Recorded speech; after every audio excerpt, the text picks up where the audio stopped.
My name's FM. FM? Yeah. I'm Kevin. Nice to meet you. I'm going to go with 100%. I believe everyone has some good in them. Okay. So we have like the capacity to do good, the capacity to open doors and be kind and such. Okay. What percentage of the time are we actually good though? Like from an action standpoint? I mean, I would have to say a vast majority. Like, I feel anything that doesn't harm someone is a good thing, so. Okay. But at the same time, and you can see it on the news, of course, because they prioritize it, but a lot of things that people do hurt people, and you see that on campus and other places as well. I mean, so would those people be considered not good then? Or? I mean, again, it's like a minuscule population. That's like, no one wants to watch the news about man saves kitten from tree. Yeah. That's boring, like, I'm sorry. Yeah, they pick the bad stuff. Who do you believe, though, is like the standard of good? Who makes that standard of what you even said of being good and kind and not hurting people? I think you yourself, if you feel good about it, I think it's good. Okay. So yeah, we each have a conscience and an opinion as well in this area. Every person on this campus has some opinion on morality. Yeah. But what if two people's morality standards disagree? How do we know which one is true? I mean, it doesn't have to be true. Only the person doing it has to feel it's good, right? Okay. Like, there's no scoreboard for good or bad deeds. Okay. Unless you believe in God, I guess. So it's relative, would you say, the morality then? Like, depending on your opinion? Okay, so this is more extreme, but would you consider murder without cause or without reason, is murder good? I mean, depends. If like someone harmed your family and they got away scot-free without being, prosecuted for it, might be justified. Okay, but if it's no justification, they just did it because they wanted to, would that be considered morally wrong in your view? I mean, yeah, personally for me, murder is wrong, yes. Okay, but if someone who does the murder, say they murdered your parents, they said that it is morally good to do this, even though your opinion differs. Could you actually condemn or say that person is wrong? Yeah, like, even if they think it's good, I still have the right to my own opinion, right? Okay. And there, of course, is legal standards, like, they'll still go to jail no matter if they think it's good or bad. Okay, but what you were saying, though, based on your worldview and view on morality, is that we can't condemn it because it's according to your standard, but their standard has to be allowed to be. I just feel they shouldn't care. Like, even if you think I am doing something bad, to me your opinion doesn't really matter since you're no one to me, right? Okay. I don't know you, you're not my friend, I've never met you before. What does it matter what the world thinks? Okay, so it's relative, but you really don't care about their opinions, is what you're saying. Yeah, I feel you shouldn't care. If you feel you're doing something good, keep doing it as long as it's like no one's stopping you. The police isn't stopping you, or it's not illegal or something. Mm-hmm. But based on your view that they can have any opinion they want, you, by that standard, shouldn't even stop him from killing your parents. You see what I mean? That the conundrum here of if you believe that anyone can believe whatever they want. Again, I can tell him that it's wrong, but I still have the option to stop him, right? Okay. He shouldn't care what my opinion is what I'm saying. Okay, so basically we shouldn't care about anyone else's opinion. Like, if you say I want to go eat an ice cream and I say ice cream suck, like, my opinion has no relevance to you, right? Okay. You can still go and eat that ice cream. Okay. Or you could not eat that ice cream. Do you believe, so that's on morality, do you believe that there's at the end of the day absolute truth? Whether it's about God, whether it's about how the world was created, anything like no. hierarchy, you don't believe there's one absolute truth? No. All truth is relative. Okay. But isn't that statement of all truth is relative an absolute statement? It could be, but again, it's my opinion. Okay. So it's relative to that opinion. But you're making an absolute truth claim in your opinion. Yeah, exactly. So that doesn't make sense logically.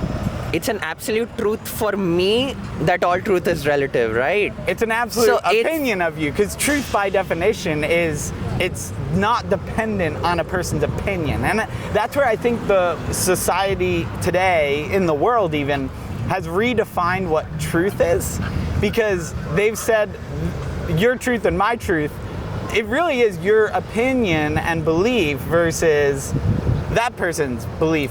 I mean, some opinions are more common. Like, of course, Sure. most everyone is going to agree murder is bad, right? So even though that might be more universal, it might not be absolute.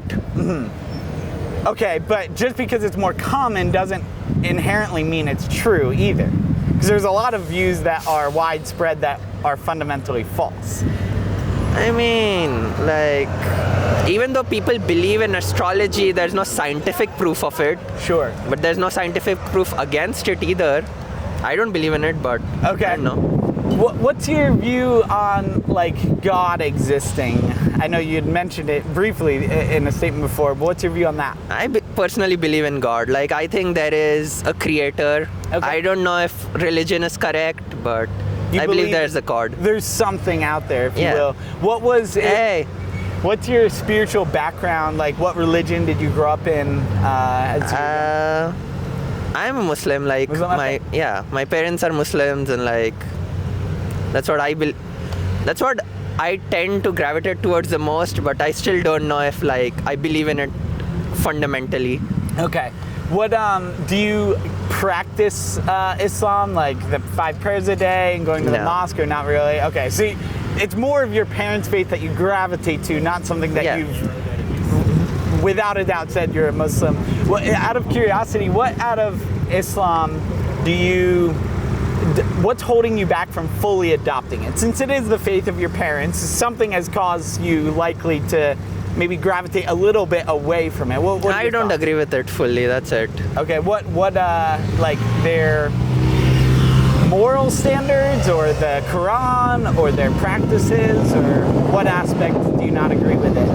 I mean, like, it just, I don't feel like it's perfect, right? Okay. And I can't believe in, I feel you shouldn't believe in the religion unless you're ready to follow every single thing, right? I totally agree. I don't think you can half-ass a religion. Like, it's not a class where if you don't go some days, that's fine. Yeah, I love that you say that, because I think there are many people, not just in Islam, but in Christianity and Judaism and Hinduism, that believe it, but they don't really actually believe all of it, and they're kind of not even practicing. And so what aspect, just out of curiosity, what aspect of Islam would you say is not perfect? What have you found from your experience? I mean, I think it's a bit too strict. Like, a lot of the rules, like halal, are based, like, when the rules were written, Yeah. in like the 5th, 6th century, that don't apply today. Yeah. So, like, for example, not eating pigs because they were like dirty animals, right? But today we know how to like kill them cleanly, and it's not like disease ridden. So, like, that restriction shouldn't apply anymore. Okay. So some of the like moral day-to-day standards are pretty strict. Yeah, I mean, yes. Yeah, it's interesting. I've read the Quran, and I've interacted with a lot of Muslims, so that's interesting you say that. What's your view on Jesus? Because obviously Muslims have an interesting view on Jesus. What's your view personally? I think he was a great man. Like, I don't know if he's really the son of God, but regardless of the religious angle, I think he was a great person. Like, he told everyone to love each other and like, promoted peace and stuff. Yeah. Yeah, and it's interesting, even the laws of the Islam you mentioned, and even the Old Testament law, like the Jewish faith, for example, like there was so many laws, like there was 613 laws back then, like even like don't eat shellfish, you can't have a different color fabric in your shirt, kind of crazy stuff, like why is this necessary today? And Jesus made a statement when he was on earth that was interesting, that he did not come to abolish the law. So he didn't say, oh, that's bad or evil. He actually said he came to fulfill the law, which is totally different dynamic even from Islam and Christianity, in that Jesus didn't negate the law or say it was evil in the past, but he gave a new way, a new path, if you will. And do you believe that Jesus, so he was just a good person, but Jesus in the Bible actually claimed that he was God and that he ultimately died and rose again, which I know is different than the Muslim view. But if you look at the Muslim view, even on Eid, they do a sacrifice and such. in all the holy texts, they talked about a blood was needed for forgiveness. The only sacrifice of all of history that could actually cover humanity was not just a lamb, because there'd be not enough lambs in the world, but rather the Lamb of God, Jesus. That Jesus died so that we can be freed from that law that you disagree with, that I don't want to live by either. He came to fulfill it, because saying, you can't follow the law, but I will cover you so that you don't need to follow the law. It's a new promise, a new covenant. And he died taking God's wrath, and he rose again proving that he was God, proving that our sins and our wrongdoings can be actually forgiven through belief in Jesus and through following him. Have you heard that before about Jesus? Was not familiar with that. It's okay. And I would challenge you to just even consider, as you're figuring out life, figuring out what you believe, because you're in that journey, this is so radically different. And what you kind of get frustrated with Islam, this actually gives you an answer of what we do with this law that doesn't seem relevant anymore. Jesus fulfilled it. Jesus completed it. He is the fulfillment of it. So I follow Jesus, not a law. The law is not invalid. That's hypocritical, because Christianity also has a few laws that people don't follow anyone. Like the restriction on money lending, right? Usury is prohibited. Yeah. But America has the biggest financial system in the world. And that's where the problem is, that not everyone represents Jesus well. Not everyone, and America certainly is not a Christian nation. It was founded on Christian principles, and 70% of America claim that they are Christians. I would argue it's a lot less. I mean, even when it was more of a Christian nation, it was still like even back in the 1950s or the 1850s, you still had all of those things, right? They're not new. Sure, agreed. And that's why even back then it was not a Christian nation that everyone was Christians. But it goes again to the view of what it means actually to be a Christian. It's to follow Jesus, not to be bound by a law. And so even for me, I still mess up. I still do things wrong. You can ask my wife. But we are set free, because those things, though I try to follow, I will fail. And you would fail too if you followed any law. But we're covered through that, through Jesus. And another way to look at it too, Jesus in the book of John says, if you love me, you will obey my commandments. And so God is not expecting us to live by a law so that God loves me or so that I can get to heaven. We follow the law of God because we love Jesus. It's not out of mandate, but out of love. And that's different from every other religion, because every other religion is, this is the requirement. It's kind of a cop-out, right? Because there are people like the Amish, for example, who I would argue follow it much more closely, right? According to their belief. Mm-hmm. So do you have a credit card, for example, right? But not debt. I mean, okay, yeah. I don't know what all the rules are, but it seems to me there are some people who follow it more. So, again, as I said in the beginning, if you follow a religion, you should try to follow all of it maximally, right? That's why I don't believe in religion. Okay. Because I just don't agree with all of the rules. Okay.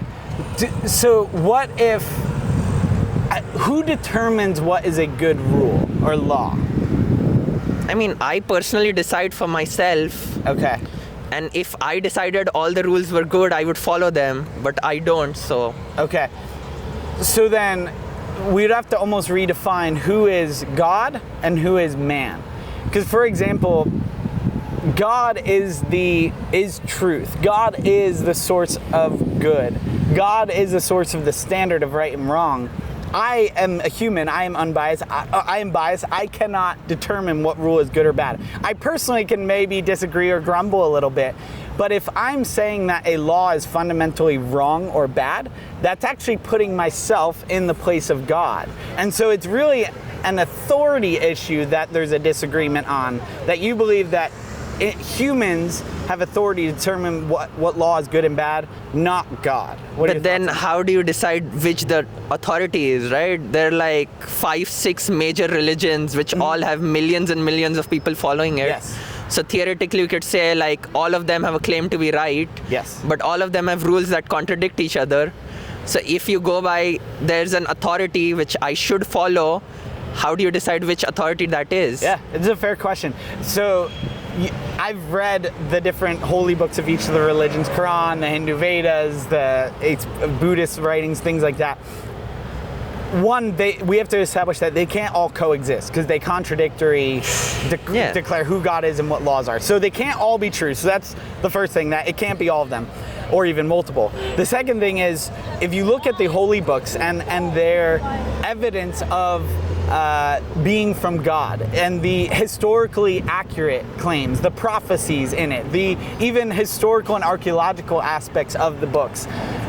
In reading those, the only one that actually makes sense and proves those almost scientific method topics, that's the only one that could lead to actually truth. The Quran was corrupted and changed. The Hindu Vedas, there's actually no one canonical, one official holy book. There's so many books, and you could go through each one. They can't all be true, and the evidence scientifically, archaeologically, historically lead to actually the Bible and God being true. And so I don't know if that helps or leads into I mean, because direction. Even as far as I know, the Bible was written 100 years, 200 years after Jesus died, right? So they have manuscripts within 40 to 60 years of Jesus' death and resurrection. So exactly, and I know a lot of the major Bibles have like translation issues, right, from the language they were originally written in, since they were not written in English, for example. Sure. Yeah, so the English Bible, there is a translation thing because there's different words that don't translate perfectly, but in the original text, and we have a lot of the manuscripts from 200 years after Christ in the original Greek, Hebrew, Aramaic, things like that. And if you look at, have you heard of the Dead Sea Scrolls? No. So Dead Sea Scrolls were found in the 1900s. They were found in a cave in Jerusalem, and they had the book of Isaiah and multiple other Old Testament books from about 2,700 years ago. And they, in the original language, not the English translation, because English didn't even exist, it's the exact same thing that was found. And they did all the scientific carbon dating and everything like that. That the only thing were different were some articles and things like that that didn't change it. And so there is a massive amount of manuscript evidence to prove that, forgoing the English translation thing, if we go original language to original language, we have evidence that it has not changed. And comparing to the Quran, for example, we actually don't have manuscripts until 300 years after Muhammad. And so we actually have manuscripts much earlier than the Quran. Not saying that you were trying to prove the Quran true, but just to show, and even if you look at Socrates, Plato, Aristotle, all those guys, we don't have manuscripts until hundreds and hundreds of years after. So if you look at historically 2,000 years plus, the Bible has more manuscript evidence than really any other writing at that time period. And so the whole English translation thing... Isn't there a logical issue if you claim that the manuscripts are written 2,700 years ago? Mm-hmm. Didn't you do all the stuff after it to retroactively justify those writings? So 2,700 years ago was like the Old Testament that were prophecies and stuff.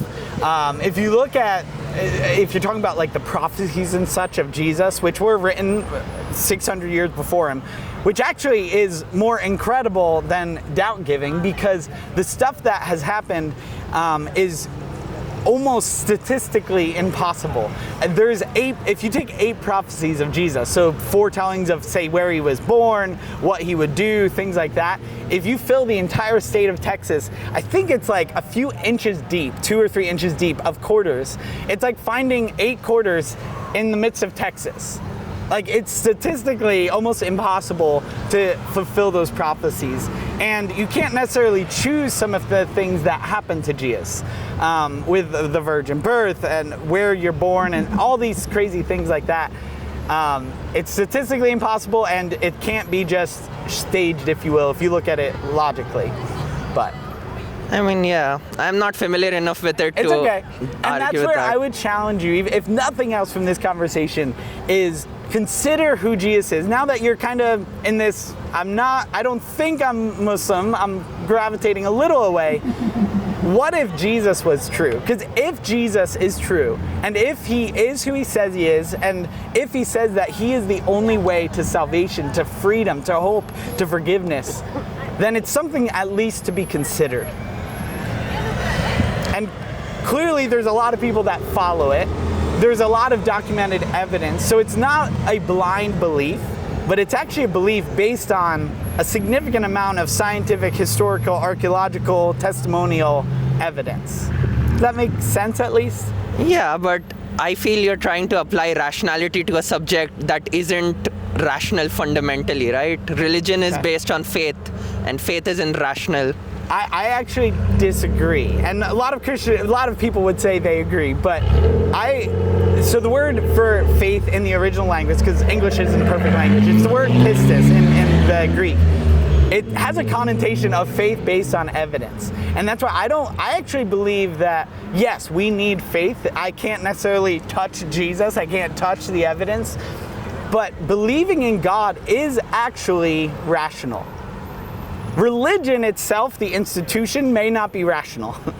But believing in God, believing in Jesus, yes, it takes faith, but it isn't devoid or irrational. Mm-hmm. And fair argument. I would challenge the idea if anyone says it's irrational to believe in God, because you even look at the created world, the created human bodies.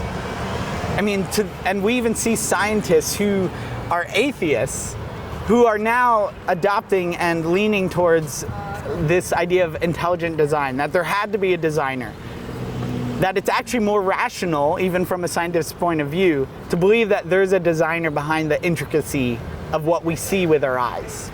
So again, I would say that it is faith, but there is rationality to it as well. Could be. Makes sense. Have you ever read the Bible in your journey? No. No. Would you say today that you're kind of just like coasting and just living life, or have you pursued other religions as you've kind of gravitated away from Islam? What's your like? I don't think about it that much. It's okay. Yeah. And that's why even these conversations, one thing I would say, and what I'll do now is I'll just give you a little book, if you don't mind, as a gift. And I would encourage you to consider who Jesus is, because again, if he is who he says he is, and if he calls us to turn to him and believe for forgiveness, it is a massive implication for all of humanity. So, appreciate the conversation.